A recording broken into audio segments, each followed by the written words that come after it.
K M Mosharraf Karim একজন বাংলাদেশী চলচ্চিত্র ও নাট্য অভিনেতা। তিনি অসংখ্য টিভি নাটক এবং বেশ কয়েকটি চলচ্চিত্রে অভিনয় করেছেন। নিখুঁত অভিনয় দক্ষতার অধিকারী মোশাররফ করিম বর্তমান সময়ে বাংলাদেশের অন্যতম গুণী একজন অভিনেতা। মোশাররফ করিম 1971 সালের 22 আগস্ট বাংলাদেশের ঢাকায় জন্মগ্রহণ করেন। তার পূর্ণ নাম করিম মোহাম্মদ মোশাররফ হোসেন শামীম, তবে তিনি মোশাররফ করিম নামেই পরিচিত। তার পৈতৃক বাড়ি বরিশালের গৌরনদী থানার পিঙ্গলকাঠি গ্রামে। তার অভিনয়ে দক্ষতা জন্ম নেয় স্কুল থিয়েটারে অভিনয়ের মাধ্যমে। তিনি 1986 সালে মাধ্যমিক পাশ করেন। তখন থেকে তার অভিনয়ের প্রতি ভালোবাসা অন্য মাত্রা নেয়। এ সময় তিনি তারিক আনাম খানের নাট্যকেন্দ্র মঞ্চদলে যোগদান করেন। তিনি এখনও এই নাট্যদলের সদস্য।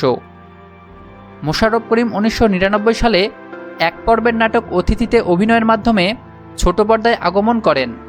এই নাটকটি ফেরদৌস হাসান পরিচালনা করেন এবং এটি চ্যানেল আইয়ে প্রচারিত হয়েছিল। তবে নাটকে তার সত্যিকার পথ চলা শুরু হয় 2004 সাল থেকে। সে বছর তিনি 2টি নাটকে অভিনয় করেন, যা অভিনয় জগতে তাকে এক অধ্যবসায়ী চরিত্র হিসেবে প্রতিষ্ঠিত করে। এরপর থেকেই তিনি বিভিন্ন নাটক এবং মেগা ধারাবাহিকে অভিনয় শুরু করেন। 2022 সাল নাগাদ মোশাররফ করিম প্রায় সহস্রাধিক নাটক ও টিভি সিরিয়ালে অভিনয় করেন।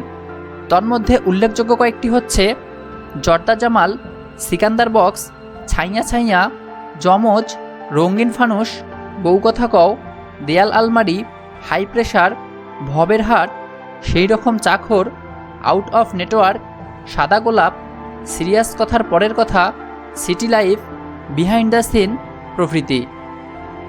মোশাররফ করিম নাটকের পাশাপাশি চলচ্চিত্রেও অভিনয় করেছেন। 2004 সালে আমজাদ হোসেন রচিত উপন্যাস অবলম্বনে তৌকির আহমেদ নির্মিত জয়যাত্রা চলচ্চিত্রে একজন ময়রার চরিত্রে তিনি অভিনয় করেন। এটি ছিল তার অভিনীত প্রথম চলচ্চিত্র। এরপর 2022 সাল নাগাদ তিনি আরও 10টি চলচ্চিত্রে অভিনয় করেছেন। তার অভিনীত চলচ্চিত্রগুলো হচ্ছে রূপকথার গল্প, দারুচিনি দ্বীপ, থার্ড পারসন সিঙ্গুলার নাম্বার, প্রজাপতি, টেলিভিশন, জালালের গল্প, অজ্ঞাতনামা, হালদা, দ্য ডিরেক্টর, ডিকশনারি এবং মুখোশ। মোশাররফ করিম 2004 সালের 7 অক্টোবর রোবেনা রেজা জুঁইকে বিয়ে করেন। জুঁইও একজন নাট্য অভিনয় শিল্পী। তাদের একমাত্র পুত্র সন্তানের নাম রোবেন রায়ান করিম।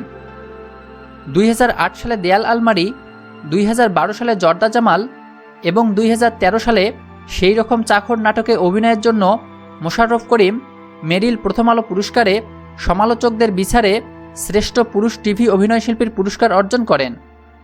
এছাড়া 2009 সালে হাউসফুল, 2011 সালে চাঁদের নিজস্ব কোনো আলো নেই, 2013 সালে সিকান্দার বক্স এখন বিরাট মডেল, 2014 সালে সেই রকম পানখোর এবং 2015 সালে সিকান্দার বক্স এখন নিজ গ্রামে নাটকে অভিনয়ের জন্য তিনি মেরিল প্রথম আলো পুরস্কারে তারকা জরিপে শ্রেষ্ঠ পুরুষ টিভি অভিনয়শিল্পীর পুরস্কার অর্জন করেন। 2015 সালে তিনি পর্তুগালের আভাঙ্কা চলচ্চিত্র উৎসবের 19তম আসরে জালালের গল্প চলচ্চিত্রে অভিনয়ের জন্য পুরস্কৃত হন। 2021 সালে মহানগর ওয়েব ধারাবাহিকে অভিনয় করেও তিনি ব্যাপক প্রশংসা কুড়ান। অভিনয় দক্ষতা দিয়ে শূন্য থেকে খ্যাতির শীর্ষে ওঠা এই অভিনেতা একবার দেশ জুড়ে ব্যাপকভাবে সমালোচিতও হয়েছিলেন।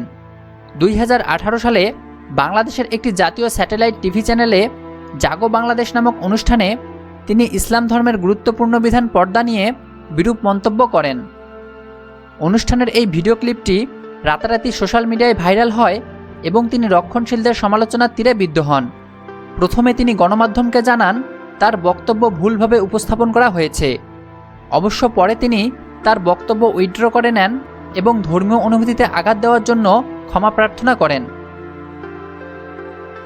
অভিনেতা মোশাররফ করিমের জীবনের মোটামুটি সবকটি দিকের উপর সংক্ষিপ্তভাবে যতখানি আলোকপাত করা সম্ভব আমরা এই ভিডিওতে ততখানি প্রয়াস চালিয়েছি। আশা করছি আমাদের এই উপস্থাপনা আপনাদের ভালো লেগেছে। ভিডিওটি সম্পর্কে আপনাদের মতামত কমেন্টের মাধ্যমে আমাদেরকে জানাতে পারেন। আপনাদের মতামত আমাদের কাছে খুবই গুরুত্বপূর্ণ। আমরা চেষ্টা করব আপনাদের মতামত অনুযায়ী আমাদের কন্টেন্টগুলোকে আরও উন্নত করে তোলার। তাছাড়া আর কোন কোন মহান ব্যক্তির কর্ম ও জীবনী সম্পর্কে জানতে চান সে বিষয়েও আমাদেরকে অবগত করুন। আমরা অতি সত্বর সেই ভিডিওটি আপনাদের কাছে পৌঁছে দেওয়ার চেষ্টা করব। সবশেষে অনুরোধ, চ্যানেলটি এখনও সাবস্ক্রাইব করে না থাকলে সাবস্ক্রাইব করে আমাদের সঙ্গেই থাকুন। ধন্যবাদ।